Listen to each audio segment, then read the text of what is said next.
C'è una collega di lavoro al supermercato. Posso dirvi altro? Che ricordo hai di Vanessa? Meraviglioso. Era un'amica stupenda.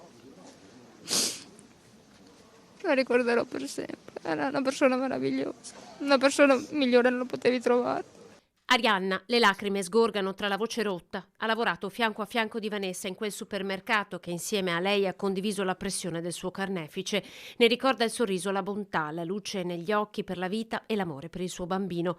Ed insieme ad Arianna, oggi per l'ultimo saluto a Vanessa, c'erano tutti i suoi colleghi di lavoro. Abbiamo tanta rabbia, sì, forse si vede, ma ce la teniamo per noi. Abbiamo tanta rabbia perché non doveva succedere. Nessuno era a conoscenza della relazione trascorsa tra i due.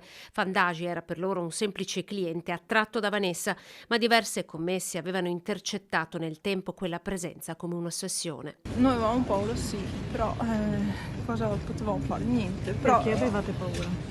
Perché è una persona che non ti fidi già dal vedere dalla faccia.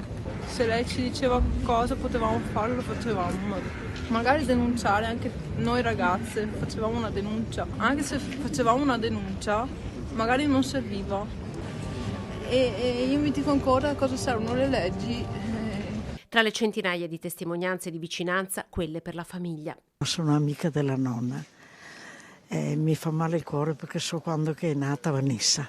Siamo troppo scossi da questa vicenda e ci dispiace. Voi conoscete la famiglia? Sì.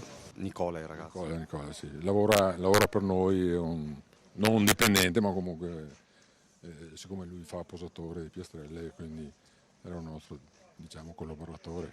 Quindi oggi voi siete qui per sostenere Nicola? Sostenere la famiglia, sì. O di chi, pur non conoscendo la vittima, ha voluto portare l'affetto di un'intera comunità. Avevo piacere ad essere qui oggi, semplicemente come gesto simbolico. Non ho parole, non dico niente. Il bambino, quello di 4 anni, come può sentirsi quando gli verrà detto tutta la situazione, come è successo, della mamma e che il fratellino non ha potuto nascere, non ha potuto conoscerlo. Bisognerà stare vicini a questo bambino. Esattamente. Io sono qui per sostenere contro la violenza, insomma, che non ci sia più violenza, non ci sia più questa cosa. La vita è bella e breve, non serve fare queste cose qua.